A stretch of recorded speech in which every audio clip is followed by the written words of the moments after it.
할렐루야. 아멘. 나는 주님의 성전입니다. 나는 주님의 성전입니다. 나는 주님의 성전입니다. 나는 주님의 성전입니다.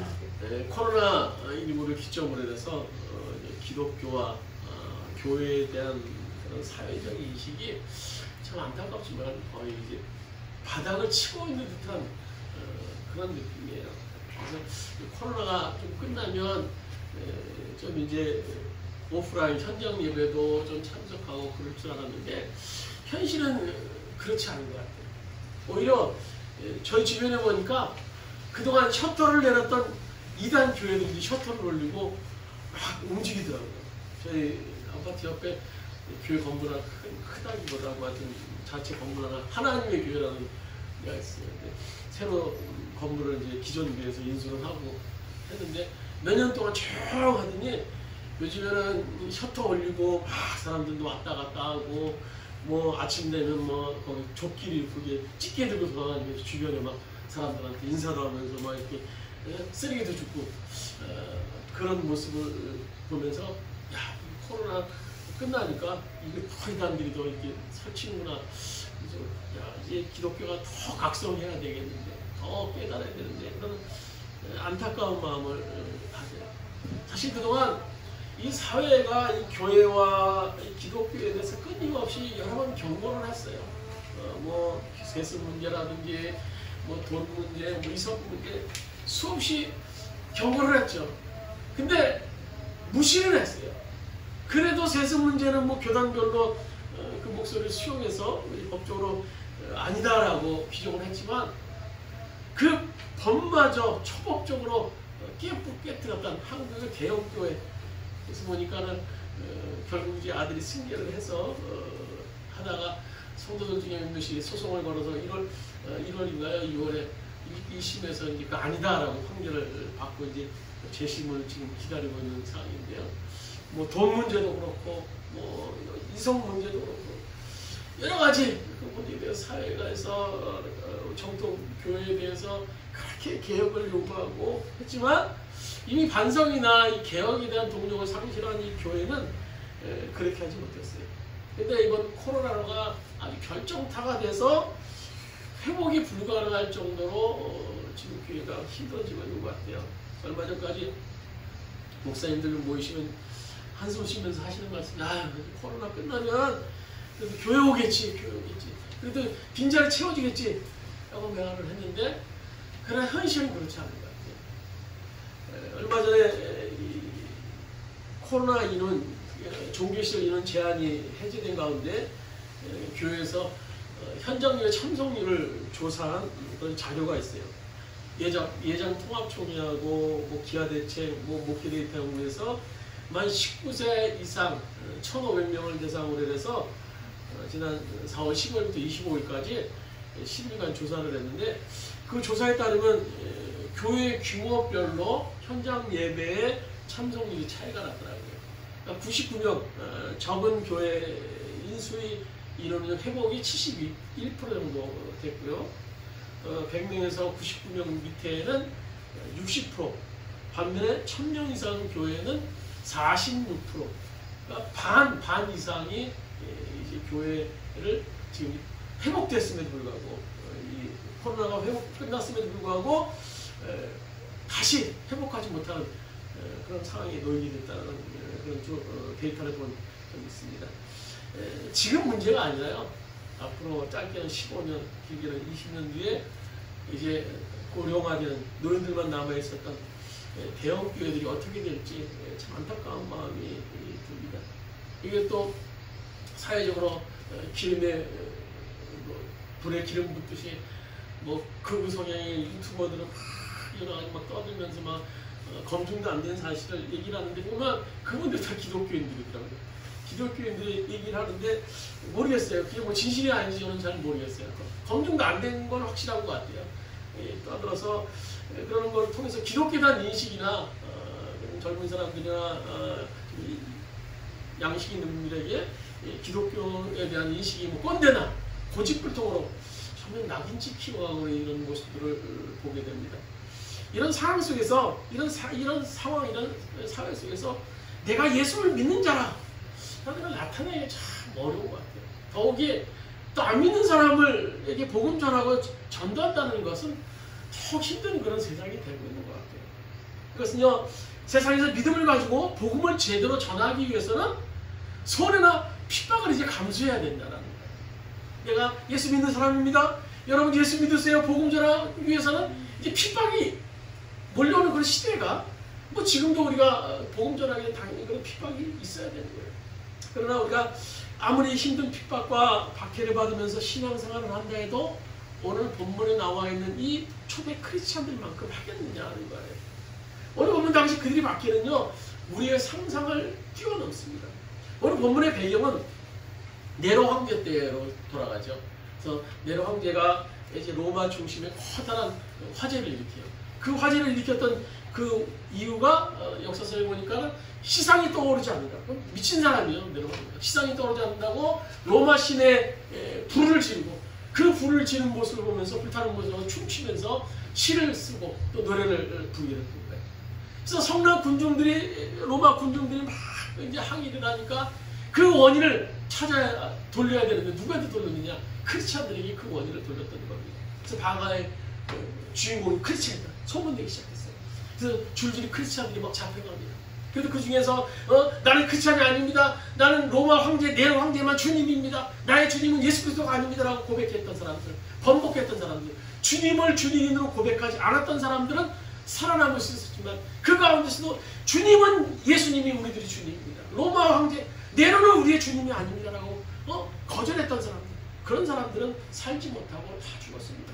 그 결과 더러는 십자가 형태로 죽어갖고 참수형을 당하기도 하고, 더러는 로마 그 원형 경기장에 맹수의 밥이 돼서 몸뚱이 갈기갈기 찍히는 죽음을 당했어요. 이런 말할 수 없는 핍박과 박해를 받게 된 그들은 그래도 신앙을 지키기 위해서 피했던 것이 지금 유적으로 로마에 남아있죠. 터키 지방이나 그런 곳에. 그래서 터키 칸타코 그 지하에 보면 여러 길들을 만들어 놓았던 거예요. 또 터키의 갑바도기아 암굴 도시. 그러니까 로마 제국이 한 250여 년 동안을 기독교를 박해하면서 로마 카타콤에 숨어서, 그 카타콤은 로마 사람들이 살고 있는 그런 무덤이죠. 무덤 근처에다 이제 지하 굴을 파거나 또 옆에 또 돌을 된 것을 파고 숨어서 초대 크리스찬들이 예배를 드렸던 겁니다. 거기다 이 터키의 갑바도기아를 그 지명은 실제 지금 네부시르라고 하는데요. 그 지역에 보면요, 동굴 교회들, 또 그들이 생활한 터전이 지금도 그대로 남아있어요. 근데 엄청난 지하 도시, 그래서 거기 뭐 텐린 구유라고 하는데요. 지하 20층까지 파들었던 거예요. 여러분, 지하 20층 올려도 깜깜한데 지하 20층까지 한번 파보세요. 그걸 어떻게 파겠습니까? 1200개의 방이 만들어져 있어요. 그리고 그곳에서 2만 명이 거의 몇백 년 동안을 기독교를, 예수를 믿기 위해서 생활했던 겁니다. 상상 가십니까, 여러분? 그 유적이 지금 남아있대요. 지하 20층에 그 1200개의 방을 만들고 2만 명이 생활했던 것으로 추정할 수 있는 그런 유적이 지금 남아있대요. 저는 그거 생활하는 것도 대단하지만, 야, 그것을 어떻게 팠을까? 그 당시 뭐 지금처럼 뭐 부착기가 있는 것도 아니고, 뭐 장비가 좋은 것도 아니고, 뭐 드릴이 있는 것도 아니고, 뭐 어떻게 팠을까? 제가 의심을 했는데, 그 돌을 이루는 것이 사암층이라고, 사암층. 그러니까 모래로 이루어져서, 그러니까 사람들이 도구로, 간단한 도구로 쉽게 팔 수 있었기에 지하 20층까지 파내려가고 거기서 뭐 공간도 만들어서 생활을 했던 겁니다. 그들이 그렇게 할 수 있었던 것은 박해를 피해서 신앙을 지키기 위해서 로마를 떠나고 소아시아의 바위굴 속에서 피신해서 그들의 신앙을 도모하기 시작했던 겁니다. 깊은 굴 속에서 피신했던 그들은 아마 다시 이 세상에 나오지 못할 것이라는, 구경하지 못할 것이라는 그런 생각도 했을 거예요. 그러면서 모여서 예배를 드리는 것을 생명으로 여겼던 그들의 믿음. 바로 이때 흩어진 그리스도인들 가운데 지도자로서 가장 추앙받았던 그 예수님의 제자 사도 베드로가 있었던 거예요. 그래서 그들에게 사도 베드로는 그들을 보면 너무나 안타까워서 그들에게 편지를 통해서, 그러나 내가 받은 은혜, 내가 확신을 가지고 저들에게 편지를 써야겠지. 참된 위로와 소망을 주기 위해서 소망의 서신서라고 할 수 있는, 또 격려의 서신서라고 할 수 있는 베드로서를 바울 사도가 그들을 위해서 썼다는 겁니다. 오늘 1절에 오늘 베드로전서 1절 이렇게 말씀해 주고 계시죠. 예수 그리스도의 사도 베드로는 본도, 갈라디아, 갑바도기아, 아시아의 비두니에 흩어진 나그네에게 편지를 했다라고 기록하고 있어요.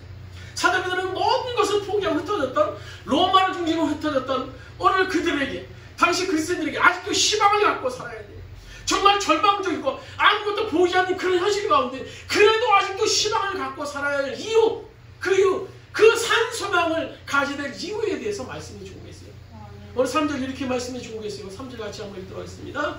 찬송하리로다 우리 주 예수 그리스도의 아버지 하나님이 그 많으신 긍휼대로 예수 그리스도의 죽은 자 가운데서 부활하심으로 말미암아 오늘 거듭나게 하사 산 소망이 있게 하셨다.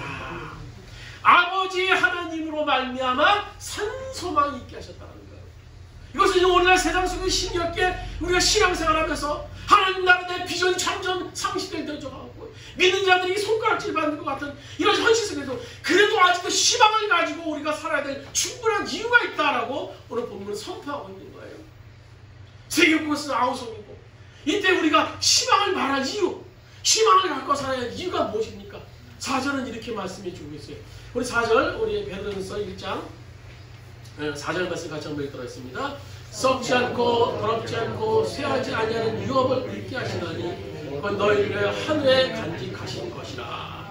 우리가 희망을 가져야 될 첫 번째 이유는 하늘나라의 영원한 기업을 약속받았기 때문인 겁니다.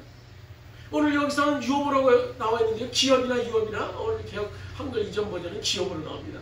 오늘 당시 초대 크리스찬들은요, 기업이 무너지고 빼앗기는 경험을 합니다. 그러나 오늘 우리와 다르게 무너져가는 기업 앞에서 초대 그리스도인들이 누렸던 그런 놀라운 들었던 고백을 오늘 성경은 이렇게 말씀해 주고 계세요. 우리 베드로 히브리서 10장 한번 말씀 같이 한번 보도록 하겠습니다. 히브리서 10장 34절입니다.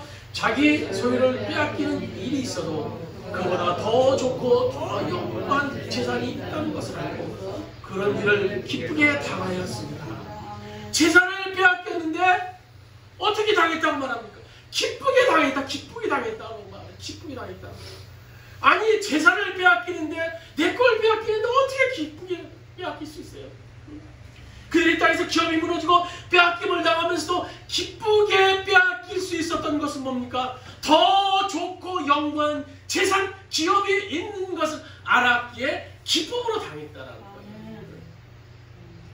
여러분 이런 기쁨 아십니까? 이런 기쁨요. 오늘 여러분 하늘나라를 본 사람은요, 이 땅의 것에 연연하지 않아요. 마치 바울 사도가 다메섹에서 주님을 만난 후에 하늘의 세계를 경험하게 되죠. 그래서 고린도후서 12장 2절에 보면 이렇게 말합니다. 내가 그리스도를 안에 있는 한 사람으로서 그 14년 전에 셋째 하늘에 이끌려갑니다. 그가 몸 안에 있는지 몸 밖에 있었는지 나는 모르거니와 하나님은 아시니까.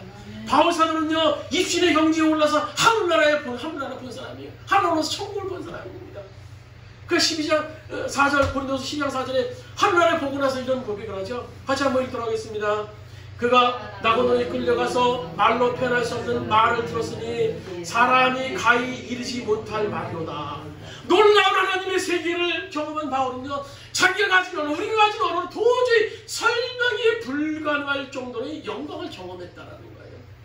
이런 그였기에 하늘나라에 비해서 이 땅의 것을 뭘로 보였습니까? 배설물 정도로 보였다는 거예요. 하늘나라의 영광을 보니까요, 이 땅의 것은 배설물 정도로밖에 보이잖아요. 하늘나라 영광을 본 자들이 고백일 수 있는 겁니다.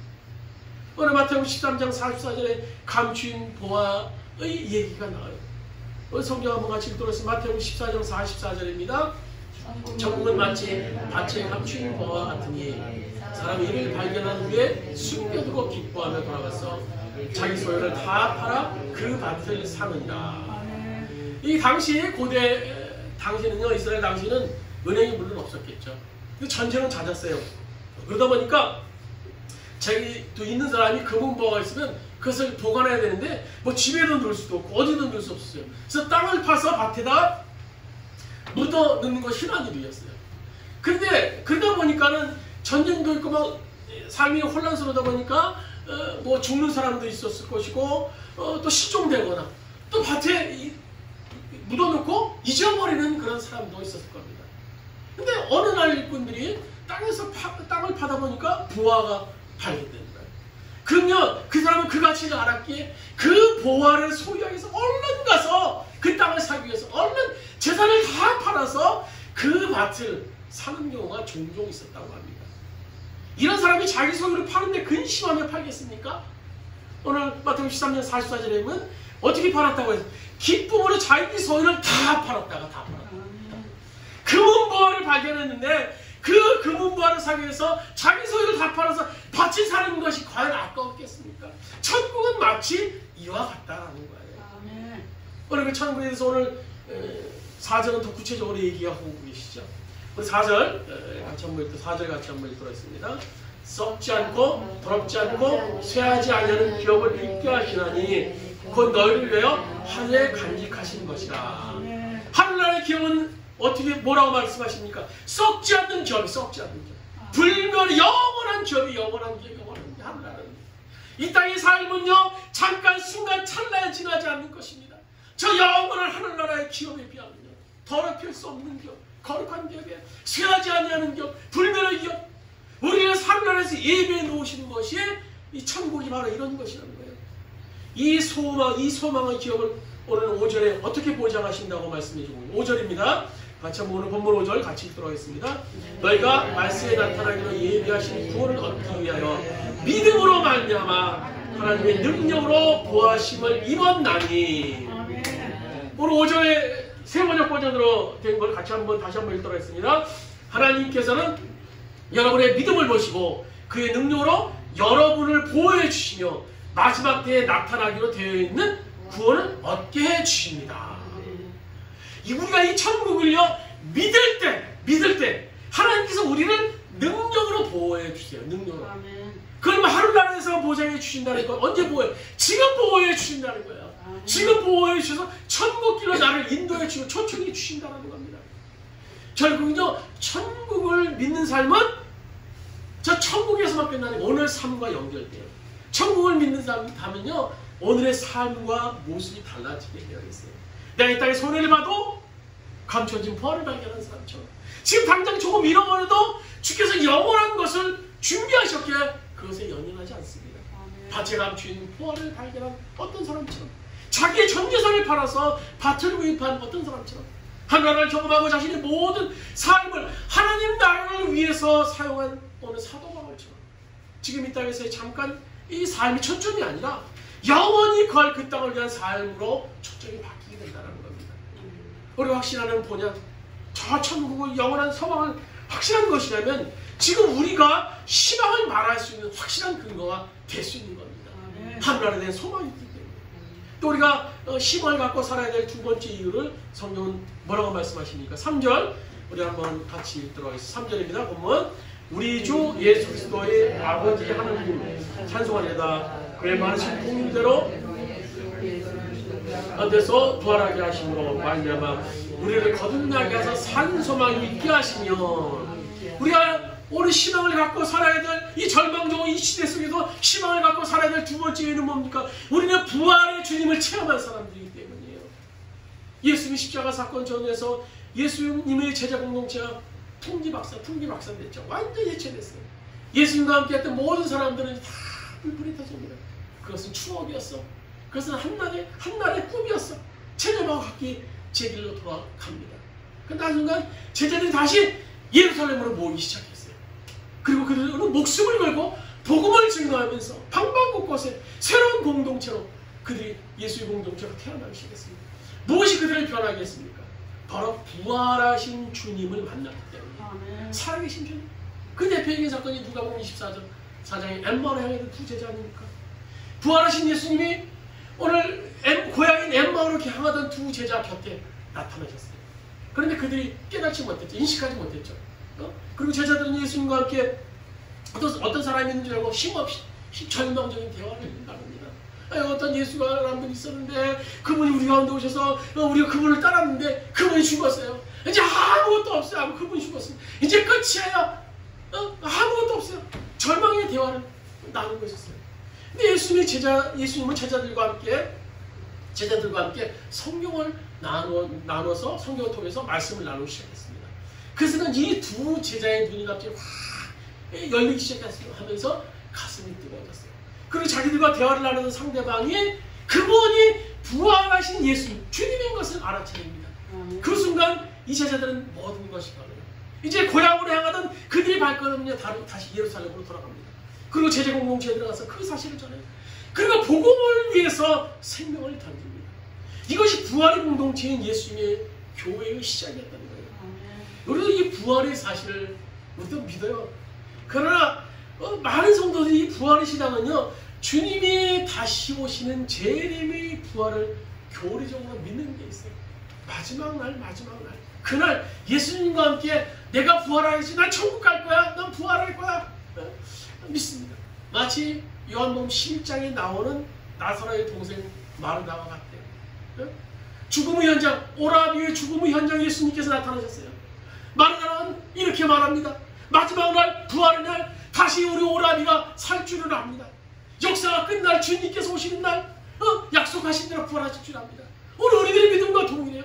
그 애는요 대단한 믿음이, 그 믿음이 대단해 보였지만요 그 고백은 사실은 믿음이 없는 고백이에요. 오늘 이 여인이 맞이하고 있는 이 절망의 현장 속에서 예수님은 무엇입니까? 예수님이 그것이 현장에 오셨는데 예수님의 존재는 뭐예요? 마지막 날 부활의 날만 이끌 분이 예수님이십니까? 이것은 신국에 오늘 살아가고 있는 지금 이 땅에서 오늘 우리 삶에서 예수는 무엇이냐는 거예요. 무엇이냐는 질문이 될 수 있는 겁니다. 마르다는 지금 여기서 무엇이든지 행하실 수 있는 주님의 구체적인 능력을 신뢰하지 못했습니다. 여러분, 우리의 죽음은요 하루나에 갈 것을 믿어요. 분명히 믿어요. 그렇다면 천국을 준비하신 하나님께서 오늘 우리의 삶의 현장에도 부활의 주님으로 역사하실 것을 우리는 왜 못 믿습니까? 오늘 우리 가정에서 우리 자녀들 가운데서도 주님께서 오늘 이민족 가운데, 절망적일 것 같은 이민족 가운데 주님께서 행할 것을 왜 우리는 못 믿습니까? 우리가 눈만 조금만 열린다면요 이 부활의 주님은요 우리 삶 가운데 얼마나 역사하는 것을 경험할 수 있어요. 여러분, 이 앞에 있는 저만 봐도 그렇지 않습니까? 부활의 주님을 만날 때 지금 여러분 앞에 서서 부활의 주님을 선포할 수 있는 거예요. 그 전까지는요 정말 세상 삶을 살기도 힘들어서 그만두려고 했던 사람이지만 그 부활의 주님을 통해서 지금 이 자리에 서서 주님을 얘기하고 있습니다. 제가 또 부활의 증인이라고 할 수 있는 한 사람을 요즘 보고 경험합니다. 제 큰아들이에요. 큰아들. 걔를 통해서 정말 부활의 주님을 경험해요. 어제도 그때 잠깐 가서 이제 이번 주에 이제 제대를 하는데 잠깐 들려서 보고 이렇게 돌아왔는데요. 밤에 이렇게 움직일 시간이 있어서 차를 타고 움직이는데도 공부를 해야 된다고 막 실내등을 켜고 막 걔가 원래 그러래요. 중고등학교 때도 공부하라고 왜 공부를 해야 돼요? 왜 공부를 해야 돼요? 그래서 고등학교 때 대학 가려면 왜 대학을 가야 돼요? 책을 거듭도 보지도 않았더래요. 그런데 놀랍게 주님께서 부활로 그 가운데 역사하신 거예요. 도저히 갈 수 없는 그 공동체 걔가 만나려고 해도 그런 사람들 만날 수가 없는 사람들이에요. 자기 말로는요 자기 스펙은 뭐 제일 바닥이래요. 자기 같은 애는 찾아볼 수가 없고 나는 그곳은 진짜 걔가 막 어떻게 시험 봐서 그게 아니라 어떻게 해서 된 게 아니라 하나님께서 뽑아서 그곳을 보내주셨어요. 이게 부활의 주님 아닙니까? 그래서 사람을 만나게 해주시고 그 놀라운 그 스펙의 사람들을 만나게 해주셔서 그곳에서 또 공부를 하게 해주셨어요. 그 결과는 이제 하나님께서 책임져 주시겠죠. 저 그 결과보다 저렇게 공부하고 담쌌던 애가 지금 군대 가서 난 그러다 군대 가서 새로운 것을 생각하고 그랬던데 저렇게 공부를 하게 됐다는 그런 모습을 보면서 야 이게 부활의 주님이구나. 이게 부활의 주님. 캄캄할 것 같던 아무것도 소망이 없었던 것 저 아들에게 주님께서 역사하셔서 저렇게 했구나라는 사실을 생각할 때 저는 요즘에 제 자신을 통해서도 물론 우리 아들을 통해서도 이 부활의 주님을 경험하게 됩니다. 우리가요 이 현장 속에서 조금만 눈을 열고 보면요 부활의 주님 우리 가운데 얼마나 역사하시는 것이 많은지 몰라요. 우리는 미국의 대통령, 멀게는 미국 대통령만 봐도 그래요. 우리가 링컨 대통령 보면 어떻습니까? 그가요 젊은 시절에 변호사였지만 계속 낙방을 해요. 하원 의원, 주의원 계속 낙방을 해요. 그래서 친구들이 걱정해요. 야, 저 링컨이 저러다 자살하지는 않을까? 죽지는 않을까? 실제로 링컨이 고백서를 보면요, 자기가 죽고 싶었다고, 목숨을 끊으려고 했다고. 그런데 그가 그 삶을 이제 일어나서 다시 회복해서 결국 대통령이 되기까지 있었던 것에 대해서 그는 이렇게 고백합니다. 나는 성경을 읽고 그 속에서 죽음에서 부활하신 예수를 만났습니다. 라고 고백해요. 그 주님을 만났기 때문에 그가 용기가 되고 희망이 되었던 겁니다. 그래서 다시 공화당에 입당하게 되었고 대통령 후보가 되어서 대통령으로 당선될 수 있었던 겁니다. 오늘 시대에 우리가 크리스찬으로 살면서 낙심하지 말고 희망으로 살아야 할 이유가 도대체 뭡니까? 어디 있습니까? 오늘 우리가 읽은 3절 그대로입니다. 찬송하리로다 우리 예수 그리스도의 아버지 하나님이 그 많으신 국률대로 예수 그리스도의 죽은 자 가운데서 부활하심으로 말미암아 우리를 거듭나게 하사 산 소망이 있게 하셨다라는 거예요. 예수들이 부활하심으로 말미암아 죽음에서 예수님이 살아나심을 통해서 우리를 그 사실을 통해서 거듭나게, 그 사실의 믿음을 통함을 통해서 산 소망. 여러분, 소망도 그냥 소망이 아니에요. 소망이 있게 하신 게 아니라 리빙 홉, 산 소망이 있게 하셨다는 거예요. 부활의 소망이 지금 우리 가운데 있기 때문인 겁니다. 고통스럽고 캄캄한 현실이지만, 정말 캄캄하고 아무것도 아닌 것 같지만 우리에겐 부활하신 주님이 계세요. 성경에 말씀하시는 그 주님이 계세요. 그렇습니다. 부활하신 예수님이 나와 동행하신다면요, 그 어떤 것도 죽음조차도 두렵지 않아요. 오늘 다윗의 고백을 보세요. 시편 14편 4절에 보면 내가 엄침한 골짜기를 다닐지라도, 사망의 엄침한 골짜기를 다닐지라도 해를 두려워하지 않을 것은 주께서 나와 함께 하십니다. 주의 지팡이와 막대기가 나를 안위하시네. 또 오늘 주님과 동행했던 바울 사도는 로마서 8장 33절 당당히 고백합니다. 누가 능히 하나님께 택하신 자들을 송사하려 의롭다 하신 이는 하나님이시니, 누가 정죄하려 죽으실 뿐 아니라 다시나 살아나신 이는 하나님이시니, 예수님이시니, 그는 하나님이 우편에 앉아 계신 자요 우리를 위해서 간구하시는 자시다. 오늘 이 어두운 시대 속에서, 오늘 우리의 가정, 우리 삶 속에서 절망적일 것 같지만 이 시대 속에서 우리가 희망을 갖고 살아야 될 두 번째 이유는요, 부활하신 주님이 오늘 우리 가운데 있기 때문입니다. 부활하신 주님이 성령으로 오늘 우리 가운데 있기 때문이에요. 또 마지막으로 우리가 희망을 가지고 살아야 될 이유가 뭡니까? 오늘 7절에 오늘 고난 가운데 우리 희망을 가지고 살아야 될 이유에 대해서 말씀해 주고 있어요. 7절 같이 한번 읽도록 하겠습니다. 너희 믿음의 확실함은 불멸단에도 없어질 금보다 더 귀하여 예수 그리스도께서 나타나실 때 칭찬과 영광과 존귀를 얻게 하시려 합니다. 우리가 오늘 희망을 가져야 될 이유는 뭡니까? 오늘 우리가 시련의 현장, 아픔의 현장이지만 이 시련이 가져올 믿음의 유익 때문이에요. 믿음의 유익 때문에. 여러분, 시련 없이 믿음이 자랄 수 있습니까? 여러분, 시련 없이 주님 앞에서 나갈 수 있어요? 여러분, 잘 먹고 잘 살고 내가 자녀 때문에, 내가 삶의 여러 가지 문제 때문에, 또 주변 사람 때문에 내가 시련이 없다면요, 여러분 이 자리에 오지 않으셨을 거예요. 기도하지 않으셨을 거예요. 지금 믿음보다 훨씬 더 형편은 없었을 거예요. 그래도 시련이 있었기 때문에 오늘 이만큼 우리가 주님 앞에 매달릴 수 있는 겁니다. 여러분, 고난의 맨 바닥에 누가 계신 줄 아십니까? 그때 주님이 계세요. 주님이 계세요. 우리가 고난이면요, 이 고난을 통해서 반드시 체험할 수 있는 유익 중에 하나는요, 내 신앙이 강화된다는 거예요. 참된 성도라면 고난을 통해서 그 순도를 더 높일 수 있어요. 6절에 보시면 이렇게 기록하고, 6절입니다. 같이 한번 읽도록 하겠습니다. 그러므로 너희가 이제 여러 가지 시험으로 내어 근심하게 되지 않을 수 없으나 오히려 크게 기뻐한다. 오늘 초대 크리스찬들, 오늘 카파도기아, 암굴에서 신앙생활 했던 그들 얼마나 근심 걱정이 많았겠어요. 자녀들을 바라보면서, 그의 삶을 바라보면서 얼마나 근심과 혼란과 걱정이 많았겠습니까? 형형색색, 여러 가지 시험은 형형색색의 시험이에요. 형형색색의 시험. 질병으로 인한 시험, 또 인간관계로 인한 시험, 경제적인 어려움, 형형색색의 시험을 오늘 우리 삶의 현장에서, 오늘 초대 크리스찬들의 삶의 현장에서 만나요. 이 시험 앞에서 사람은 근심할 수밖에 없어요. 누구나 인간이라면요, 이런 시험 앞에서 근심할 수밖에 없습니다. 그러나 이 시련을 통해서 이 시련과 비교할 수 없는 큰 믿음의 유익이 있다는 사실을 알기 때문에 그 시련 앞에서도 산 소망을 얘기할 수 있는 겁니다. 오늘 1장 7절 거의 공본으로 나와 있는 거 있죠? 주보에 썼는지 모르겠어요. 거기 보면 같이 한번 쓰는 한번 읽도록 하겠습니다. 그것은 여러분의 믿음을 순수하게 만들기 위한 것입니다. 결국 없어지고 말 황금보다도 불러 단련을 받습니다. 그것은 뭐예요? 시련이에요. 시련은 우리의 믿음을 순수하게 만들기 위함 때문입니다. 라고 하면서 비교한 것이 뭐예요? 황금이 만들어지기 위해서는 순도를 더하기 위해서는 어떻게 해야 됩니까? 계속 두드려야 돼요. 계속 두드려야 돼요. 두드려면 두드릴수록 순수해지는 것이 황금이에요. 99.9%까지만 계속 순수. 근데 우리는요, 황금보다 더 귀한 존재라는 거예요. 우리들이 더 귀한 존재이기 때문에 우리들은요, 더 순수하게 하는 데서 만들기 위해서 시련이라는 걸 주시는 거예요. 시련을 통해서 우리들의 순수한 믿음을 얻기 위해서 오늘 베드로 사도는요, 시련이 필요하다라고 오늘 말하고 있는 겁니다.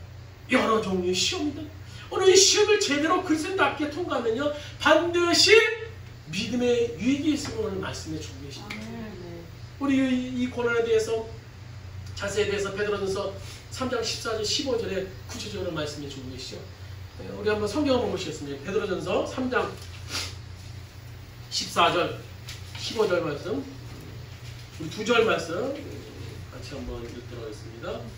그러나 의를 위하여 고난을 받으면 복이 있는 자니 그들이 두려워하는 것을 두려워하지 말며 근심하지 말고 너희 마음에 그리스도를 주로 삼아 거룩하게 하고 너희 속에 있는 소망에 관한 이유를 묻는 자에게는 대답할 것을 항상 준비하되 원유와 두려움으로 하고. 오늘 그들이 두려워하는 것을 두려워하지 말며 근심하지 말며, 이 말은 뭡니까? 소동하지 말라는 거예요. 오늘 세상 믿지 않는 사람들이 지금 난리입니다. 난리. 어떻게 살아야 돼요? 이번 겨울은 어떻게 나야 돼요? 이제 이 오르는 물가의 세계 용계 속에서 우리는 어떻게 해요? 두려워하며 소동하는 것처럼 너희도 그렇게 하지 말라는 거예요. 그렇게 하지 말라는 거예요. 그래서 15절에 너희 마음에 그리스도를 주로 삼아 거룩하게 하고 너희 속에 소망에 관한 묻는 자에게 대답할 것을 항상 준비하되 온유와 두려움을 하라 말하고 주고 계세요. 여러분, 세상 사람들이 다 두려워하고요, 다 걱정하고, 다 염려하고, 그리고 다 주저앉는데 우리는 소망을 말할 수 있어요. 같이 앉아서 아유 그래요, 힘들어요, 절망해요, 이제 어떻게 살아요? 절망하지 말고 하늘나라로 인하여서, 천국으로 인해서, 부활하신 주님으로 인해서, 고난이 줄 이 고난의 이유로 인해서 우리가 소망을 갖게 된다는 겁니다. 저희 형편을 하시는 목사님에게 그래서 제가 이렇게 교회를 시작했습니다 라고 몇 달 전에 얘기를 했어요. 하시는 말씀에 제가 이전에 이제 아버님 교회를 물려받아서 뭐 담임 목사도 하고 또 외국에서 공부하고 뭐 교회 청중부하러 다니니까 그냥 시작했겠느냐, 목사님이 그냥 시작했겠냐 하시는 사람 말씀이, 목사님 무슨 뭐 꿍꿍이가 있으시죠? 뭐가 있으시니까 시작하셨죠? 무슨 수가 있으니까 시작하셨죠? 그렇게 말씀하시더라고요. 제가 무슨 수가 있습니까? 저 아무 방법 없어요. 아무 방법 없어요. 무슨 오늘 부활의 주님 때문이에요. 부활의 주님.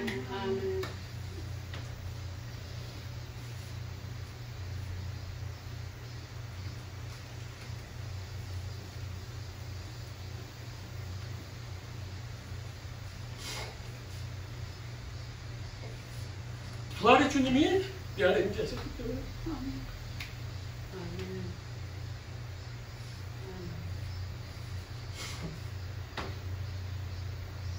그 주님으로 말미암아 제가 오늘 이 자리에 설 수 있게 됩니다. 말씀 마치도록 하겠습니다. 오늘 이 난리와 난리, 두려움을 뒤덮는 오늘 이 온 세상에서 우리는 얼마든지 당당할 수 있어요. 왜? 부활하신 주님이 우리 가운데 계시기 때문이에요. 부활하신 주님을 우리 만난 사람들이기 때문에, 또 영원한 기업을 물려받은 사람들이기 때문에, 상속자이기 때문에, 또 시련을 통해서 주님께서 준비해 놓으신 그런 놀라운 영광, 오늘 본문의 말씀대로 영광과 칭찬을 알기 때문입니다. 이것이면요, 지금 우리가 이 땅에서 산성을 가지고 살 충분한 이유입니다. 그리고 희망을 말할 수 있는, 오늘 이 땅에 어두워지는 세상 속에서 사람들 상황에서도 희망을 말할 충분한 이유가 되지 않겠습니까?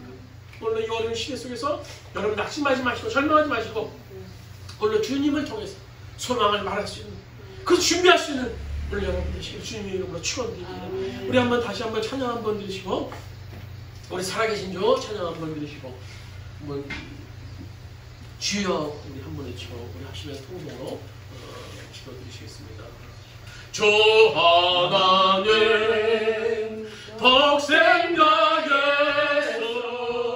날 위하여 오시었네. 내 모든 죄 다 사하시고 꿈에서 부활하신 나의 구세주 살아계신 자 나의 참된 소망 걱정 근심 전혀 없는 사랑의 주님 갈 길 인도하니 내 모든 삶의 기쁨 늘 충만한 살아계신 주 나의 참된 소망 걱정 근심 전혀 없는 사랑의 주님 갈 길 인도하니 내 모든 삶의 기쁨 늘 충만하네. 우리 주여 주여 말씀 나가시면서 기도 드리겠습니다. 주여 아버지 여호와여 우리가 남겨주시는 감사도 변하는 아버지 아버지여 주님을 바라보고 주님을 주님을 살려주십니다. 여호와여 아버지여 아버지여 주님을 바라보고 주님을 바라보고 여호와여 아버지여 주님을 아버지 우리 가운데 역사해 주시옵소서. 우리 가운데 역사해 주시옵소서. 부활의 주님 우리가 천국을 소망하기 원합니다. 영원히 이거에 맑은 천국을 바라보기 원합니다. 여호와여 우리 가운데 충만한 우리 역사해 주시옵소서. 여호와여 아버지 여호와여 주님을 바랍니다. 아버지 여호와여 아버지 주님을 도와주세요. 여호와여 아버지 주님을 도와주세요. 아버지가 기어서 견디는 내 삶을 아버지 우리가 좌절하지 않는 것은 천국이 우리 것이고 보내주신 우리가 함께 하시고 이 시간이 주를 우리에게 믿음이 때문입니다. 아버지 여호와여 우리가 좌절하지 않게 해주시옵소서. 여호와여 낙심하지 않게 해주시옵소서. 아버지 주님 붙잡습니다. 여호와여 도와주옵소서. 여호와여 주님 붙잡습니다. 주님 도와주옵소서. 아버지 주님 아버지 도와주옵소서. 아버지 인도하여 주옵소서. 여호와여 아버지 주님 아버지 여호와여